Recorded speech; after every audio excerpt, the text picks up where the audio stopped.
আরে আমরা যেন মহারাজের কাছে ফেল না, কিছু একটা করতেই হবে। আমার মাথাটা গরম হয়ে যাচ্ছে। গোপালের মতন রাজসভার ময়লাকে যতক্ষণ না ফেলা যাচ্ছে ততক্ষণ আমার মাথা জ্বলন্ত কয়লা হয়েই চলবে। পণ্ডিত মশাইয়ের মাথায় একটা বুদ্ধি আছে মন্ত্রী মশাই। আপনি যদি সেই অনুযায়ী উঁচির কাজ করেন তাহলে বেটা গোপালের কপালে দুর্গতির সীমা থাকবে না। এই কি বুদ্ধি, কি বুদ্ধি? আপনি বরং এই ব্যাপারে পণ্ডিত মশাইয়ের সাথে একবার আলোচনা করে নিন। আমি চলি, কেমন? আমি চলি।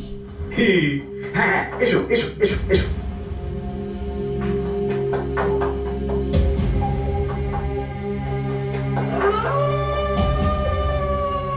আরে ওই তো আমার বাঁ হাত ঘটা আসছে, বেটাকে দিয়ে একটা কাজ করাতে হবে।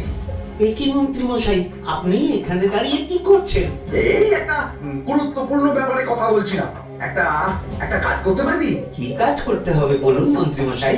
আমাকে একটু ঠান্ডা জল, পাতিলেবু আর পুদিনার পাতা দিয়ে শরবত বানিয়ে খাওয়াতে পারবি? সেসব আমার ঘরে ব্যবস্থা করাই আছে। চলুন চলুন আমার সাথে চলুন। হ্যাঁ, চল চল চল চল চল।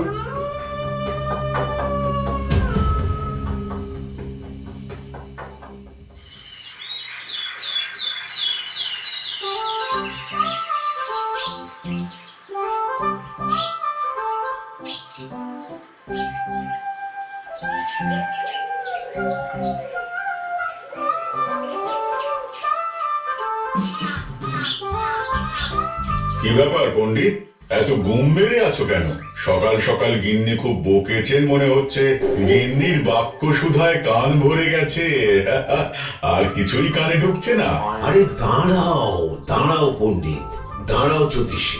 পণ্ডিত তো আমার কথা শুনতেই পেল না মনে হচ্ছে। তুমি তো দূর থেকে বলেছো, আমি তো বলেছি পাশ থেকে, তাতেও শুনতে পাইনি। কানের পোকা হলো নাকি?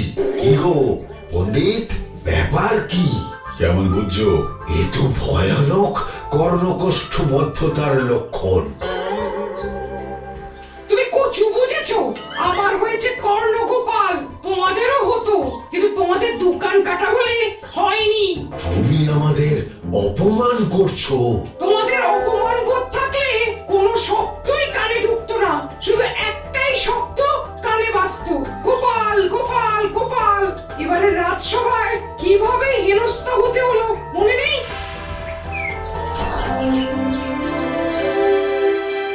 মহারাজ, একটা ভিক্ষা আছে। ভিক্ষার জন্য কৃষ্ণনগরের রাস্তাই সবচেয়ে উপযুক্ত জায়গা গোপাল, তুমি বরং সেখানেই যাও। মন্ত্রী, মন্ত্রী মশাই ঠিকই বলেছেন মহারাজ। যে যার নিজের জায়গা থেকে কথা বলে। কুকুর বলে ভৌ ভৌ, বেড়াল বলে মিউ মিউ, কাক বলে কা কা। মন্ত্রীর ভিক্ষার জায়গা কৃষ্ণনগরের রাস্তা, আর গোপালের ভিক্ষার জায়গা মহারাজ কৃষ্ণচন্দ্রের দুয়ার। বলো কি ভিক্ষা? বাড়িতে পুজো আছে মহারাজ, খরচা অনেক, কিছু ঋণ আবশ্যক। যদি 100 মোহর। ঋণ তোমাকে আমি দিতে পারবো না গোপাল। পুজো উপলক্ষে তোমাকে আমি 100 মোহর দিলাম। মহারাজ, আমিও ঠিক এই কথাটাই বলতে যাচ্ছিলাম। আমরাও তাহলে বাড়িতে পুজো করব। পুজোর জন্য আমাদের অনেক খরচ, তাই যদি... অবশ্যই অবশ্যই, কত ঋণের প্রয়োজন খাজাঞ্চির কাছ থেকে নিয়ে নিও, ওটা আমি মাফ করে দিলাম। মহারাজ, গোপালকে দান আর আমাদের ঋণ? হ্যাঁ, কারণ তোমরা নিজেরা খাবে, কিন্তু গোপাল অন্যদের খাওয়াবে। গোপালের মতো মানুষের সঙ্গে থাকাই হলো রাজধর্ম। কিন্তু তাছাড়াও তোমরা হলে 80 যাই বেতন পাই দলের লোক। গত 1 বছরে তোমার কোন মন্ত্রণা দেশের কাজে এসেছে? পণ্ডিত কোন নতুন তত্ত্ব শুনিয়েছে? জ্যোতিষী কোনো অমোঘ ভবিষ্যৎবাণী করেছে? আর বৈদ্য 3 বছর ধরে আমার হাঁটুর ব্যথা সারাতে পারেনি। কিন্তু গোপাল, গোপালের ভাঁড়ে হাস্যরসের কখনো অভাব হয়নি। মনে আছে? আছে। কিন্তু করার তো কিছু নেই। আছে। কিছু ভেবেছো নাকি পণ্ডিত? তোমাদের মনে আছে মহারাজ মোহর দেওয়ার পর গোপাল সেদিন বলেছিল, কি গোপাল, খুশি তো? মহারাজ, আপনি আমাকে এক মুঠো ধুলো দিলেও আমি খুশি। সেই ধুলো মুঠোই আমি সোনা মুঠো করে ফেলবো। মনে নেই আবার? একটু ঝেড়ে কাশো তো দেখি পণ্ডিত, কি ভেবেছো? যা হবে দেখতেই পাবে।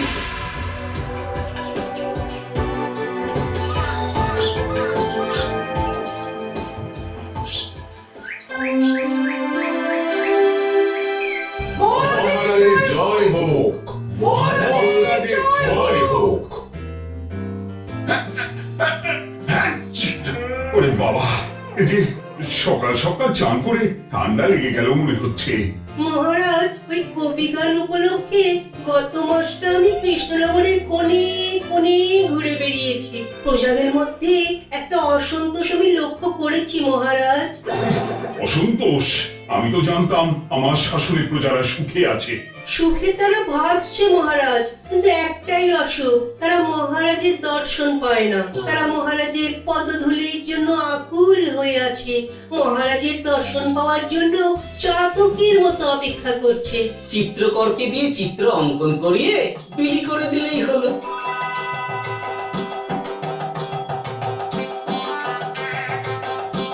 খুব ধুলো হয়েছে মহারাজ, কিন্তু এত ধুলো। কালকের ঝড়ে ঢুকেছে। ঝাড়ুদার,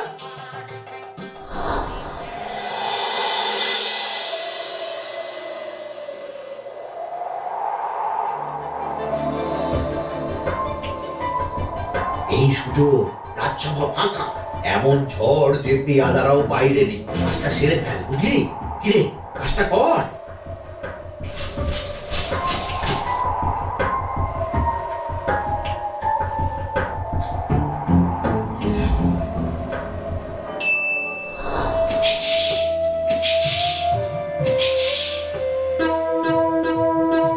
এত ধুলো! উফ, মহারাজ, কাল ঝড়টা বড় সাংঘাতিক হয়েছিল। তা বটে। আচ্ছা গোপাল, তুমি বলেছিলে মহারাজ তোমাকে এক মুঠো ধুলো দিলেও সেটা সোনা হয়ে যাবে। এখনো সেই কথাই বলছি। মন থেকে বলেছিলে না মহারাজকে তেল দেবার জন্য? তেল দেওয়ার দায়িত্বটা তো আপনি নিজের কাঁধেই নিয়ে ফেলেছেন। আমি যা বলি সত্যি বলি। আজ যদি এই 4 ঝুড়ি ধুলো মহারাজ তোমাকে উপহার দেন, তখনও একই কথা বলবে? নিশ্চয়ই। মহারাজ, গোপালকে এই 4 ঝুড়ি ধুলো দেওয়ার হুকুম হোক। কি গোপাল, আমি তোমাকে যদি এই ধুলোর ঝুড়িগুলো দিই, তা থেকে সোনা আসবে নাকি? আসবে মহারাজ, মোহরের বস্তা আসবে। যদি না আসে, আপনি বলুন। তোমাকে কৃষ্ণনগর ছেড়ে চলে যেতে হবে। রাজি? আর যদি আমি পারি, তাহলে আপনাকে এই মন্ত্রীর চাকরি ছেড়ে দিতে হবে। কি রাজি? কি মন্ত্রী, রাজি? রাজি। গোপাল? রাজি মহারাজ। আচ্ছা, আর কেউ মন্ত্রীর পক্ষে বাজি ধরেছেন নাকি? হ্যাঁ, আমি আমি আমি আমি ও গোপাল এবার যে মরণ কুয়োতে ঝাঁপিয়েছে, সেখান থেকে আর উঠে আসতে পারবে না। ধুলো থেকে ওহরের বস্তা আসবে, এ হচ্ছে গোপালের উন্মাদ রোগের শুরু। দেমাক দেমাক, মহারাজের পিঠ চাপড়ানি পেয়ে পেয়ে গোপাল ভেবেছে যে ও সব কিছু করতে পারে। এবার শুধু সেই দিনটার অপেক্ষা, যেদিন গোপালকে উল্টো গাধায় চড়িয়ে কৃষ্ণনগর থেকে বার করে দেব। এতটা নিশ্চিন্ত হবেন না মন্ত্রীমশাই। গোপাল কিন্তু হালকা কথা ছুড়ে দেওয়ার লোক নয়। কি বলতে চাইছো পণ্ডিত? ওই 4 ঝুড়ি ধুলো থেকে মোহরের বস্তা আসবে? না, তা বলছি না। অন্য জায়গা থেকেও তো মোহরের বস্তা আসতে পারে। তার সঙ্গে ধুলো মিলিয়ে দিলেই কেল্লাপতি। গোপালের নিশ্চয়ই কোনো পরিকল্পনা আছে।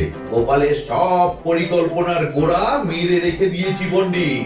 কটা আছে গোপালের পিছনে, আর কটা আছে গোপালের বাড়ির পাহারা। লুকিয়ে কিচ্ছু করতে পারবে না। আরে ওই তো বটা আসছে। বেল্লিক, উল্লু, তোকে আমি জল বিচুটি দেবো। গোপালকে ছেড়ে চলে এসেছিস কেন? ছেড়ে আসবো কেন মন্ত্রী মশাই? গোপালকে ওর বাড়ির সামনে ছেড়ে এসেছি। ওখানে তো ঘটা আছে। বড্ড ঘুরিয়েছে বেটা। কোথায় কোথায় গিয়েছিল গোপাল? 4 ঝুড়ি ধুলো নিয়ে বেটা বাড়ির উল্টো দিকে হাঁটা দিল। শুনলাম পিছু পিছু যাচ্ছিল কোন দিকে? নদীর দিকে, কিন্তু গোপাল দাঁড়ালো যদুর বাড়ির সামনে। এই টোটো হলো সেই লোক যে লোকজনের বাড়িঘর কেনা বেচা করে আর লোক ঠকায়। আগে রাজধানীতে থাকতো। বেটা রাজধানী থেকে এই কৃষ্ণনগরে পালিয়ে এসেছে, এখানেও লোক ঠকাচ্ছে, কিন্তু বেটা এত চালাক যে কিছুতেই ধরা যাচ্ছে না। এইরকম লোককে ধরাচ্ছে হাতে রাখা ভালো নয় কি মন্ত্রী মশাই? সে তো জানি, কিন্তু ওর ওপর মহারাজের কড়া নজর আছে। এখন ওর সঙ্গে সম্পর্ক রাখা খুব ঝুঁকি। যাই হোক, তারপর হ্যাঁ, তারপর যদু, যদু রে, গোপাল খুড়ো, আরে তুমি এখানে কি করছো? দেখতেই তো পাচ্ছিস ধুলো, তবে যে সে ধুলো নয়, মহারাজ কৃষ্ণচন্দ্রের পদধূলি। শুনিসনি বোধহয় এখন কৃষ্ণনগরে সবচেয়ে বেশি চাহিদা মহারাজের পদরেণু। আচ্ছা, মহারাজের পদরেণু নিয়ে যাচ্ছ কোথায়? এই ছোট ছোট পুলিন্দায় ধরে কৃষ্ণনগরের প্রত্যন্ত জায়গায় যেখানে প্রজারা মহারাজের সাক্ষাৎ পায় না সেখানে বিক্রি করো। তোমার কি মাথা খারাপ? এর ধুলো বিক্রি হবে? ওরে, গতবারে মাত্র 1 ঝুড়ি ধুলো 1000 মোহরে বিক্রি করেছিলাম, এবারে 4 ঝুড়ি। শোনো, তুমি আবার ঘুরে ঘুরে বিক্রি করবে কেন? তোমাকে আমি বরং 10 মোহর দিয়ে দিচ্ছি, তুমি আমাকে এগুলো দিয়ে দাও, আর বিক্রি করে যা হবে তোমাকে এই 40 ভাগ দিয়ে দেবো। ওই 10 মোহরে বদমাস দুটোকে ধুলো বেচে গোপাল বাড়ির থেকে চললো। বাড়ির সামনে অব্দি পেছনে পেছনে গিয়ে তারপরে এই আপনাদের কাছে আসছি। বলিস কি রে, গুলো বেচে 10 মোহর? ও মন্ত্রী মশাই, গোপাল তো একেবারে নাড়ি ধরে টান মেরেছে। গেল রাজসভায় এমন সুখের চাকরিটি গেল, এবার আবার রাস্তার ধারে গিয়েই বসতে হবে। এবার নবাবের দরবারে জায়গা আছে কিনা খোঁজ করি গিয়ে। ডাক্তারি 10 মোহর আর 1 বস্তা মোহরের মাঝখানে অনেক রাস্তা, সেই রাস্তায় আমি লোক বসিয়ে রাখবো। আরে আরে, ওই তো তোমার ঘটা আসছে। এই তুই গোপালের ঘরের পাহারা ছেড়ে এলি কেন? গোপাল নেই নেই নেই নেই নেই নেই।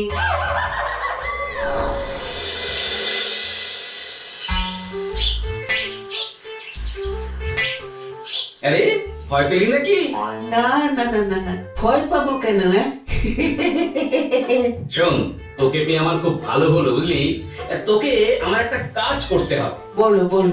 আসলে বুঝলি, আমার না গিন্নিকে নিয়ে তার বাপের বাড়ি যাওয়ার কথা ছিল, কিন্তু হঠাৎ বিশেষ কাজে আমাকে খামবাজে চলে যেতে হচ্ছে। এখন আমি গিয়ে গিন্নিকে বললে বুঝতেই পারছিস কুরুক্ষেত্র হয়ে যাবে একেবারে। তাই আমি কাউকে খুঁজছিলাম যে আমার বাইরে যাওয়ার খবরটা আমার গিন্নিকে গিয়ে দিয়ে দি।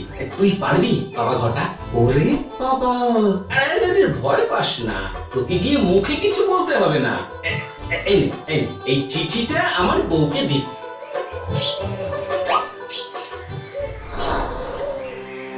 কৃষ্ণনগর ছেড়ে চুপি চুপি চলে যাচ্ছি, চালাকিটা দেখেছেন? ওসব চালাকি আমি তুড়ি মেরে উড়িয়ে দেবো।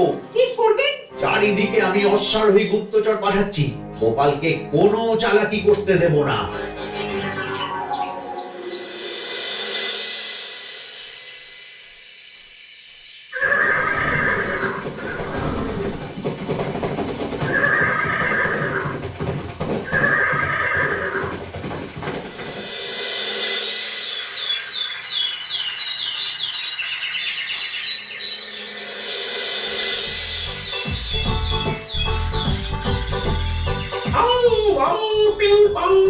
হ্যাঁ, ওরে বাপ রে, এ আবার কি বলে? মানে বুঝতে পারিলে না?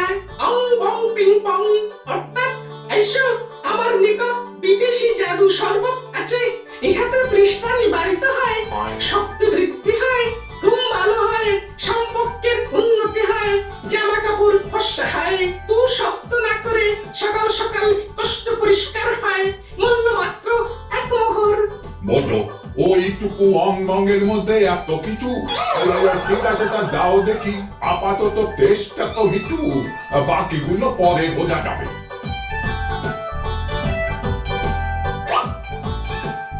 আহা, বড় ভালো খেতে তো। ঠং ঠং, অর্থাৎ শক্তি বৃদ্ধি হলো। হ্যাঁ, হ্যাঁ, হ্যাঁ, মনে হচ্ছে গায়ে যেন দুগুণ বল পাচ্ছি। কি হয়েছে ভাই? এ কি? এ ভিন দেশ থেকে জাদু শরবত নিয়ে এসেছে গো। জাদু শরবত? ভিন দেশ? একেবারে বহু ভুজা শরবত।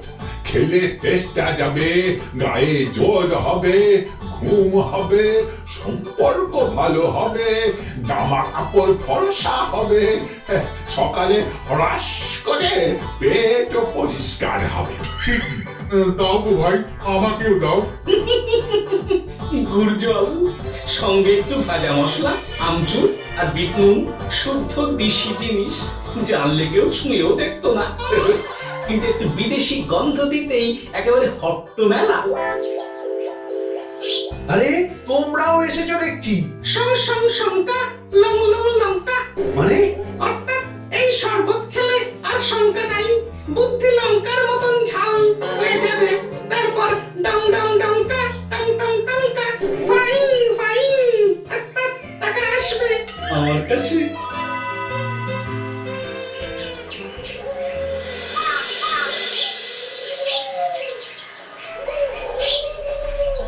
ঝপ ঝপ ঝপাং, ভপ ভপ ফটাং, অর্থাৎ তোমাকে দৌড়িয়েছো কেন? বেটা চোর অনেককে ঠকিয়েছে। অনেক দিন থেকে তককে তককে ছিলাম, এবার এই ধুলো নিয়ে মহারাজের পায়ের ধুলো বলে বিক্রি করছিল। একটা বেনামি চিঠিতে খবর পেয়ে বেটাকে ধরেছি। ব্যাং ব্যাং বিগ ব্যাং, অর্থাৎ পাহ পাহ পাহ পাহ। বেনামি চিঠিটা আমি দিয়েছিলাম বাবু।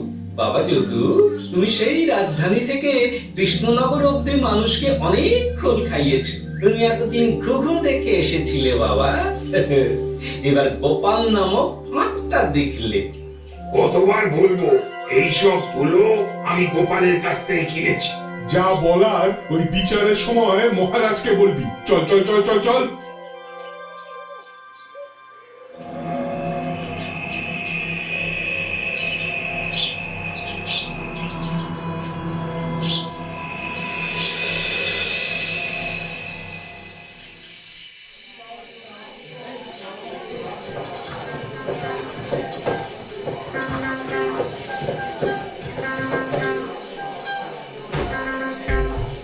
ঝন্টু মন্টু ননাঙ্কু, সাহেব বলে কি ফু দিয়ে দিতে হবে? কি বলতো সাহেব? বুঝতে পারছি না, কোথায় ফু দেবো? ঝন্টু মন্টু ননাঙ্কু, অর্থাৎ লবণ আছে? আছে আছে সাহেব আছে। কত লাগবে? ভন্ডু ভরি আন্ডাকারি, অর্থাৎ যা আছে সব।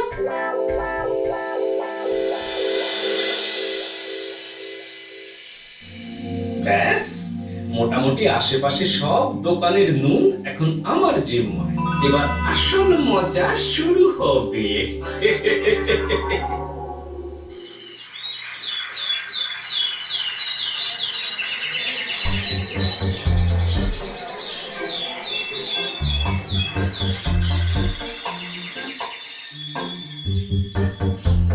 নুন আছে?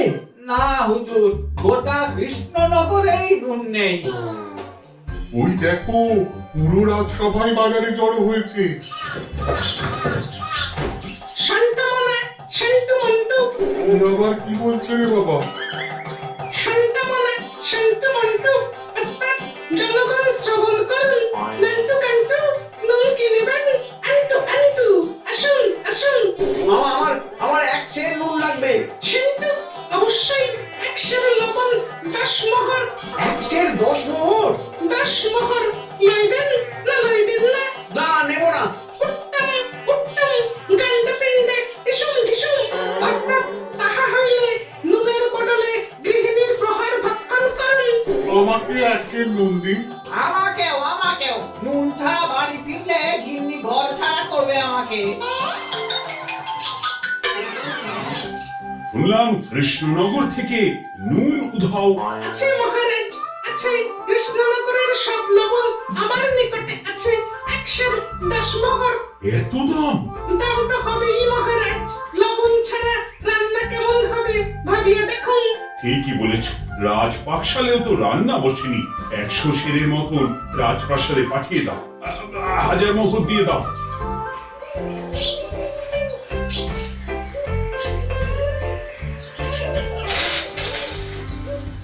ব্যাস 1 বস্তা মোহর হয়ে গেছে। গোপাল, হ্যাঁ মহারাজ, গোপাল যে 4 ঝুড়ি ধুলো থেকে 1 বস্তা মোহর রোজগার করেছে। ক্যা বাত! চলো রাজসভায়, পুরো গল্পটা শুনতে হবে। সকলেই এসো তাহলে রাজসভায়। কিন্তু মহারাজ, যারা বাজি হারলো তাদের তো চাকরি গেছে, তো তারা রাজসভায় যাবে কি করে? ঠিক ঠিক ঠিক বলেছ। আর যারা বাজি হারলো তারা বাদ, বাকিরা চল। এই সেরেছে, গোপাল তো আবার বাজি মেরে দিল। ও মহারাজ, আমাদের দেখুন। ও মহারাজ, আমাদের দেখুন। ও মহারাজ।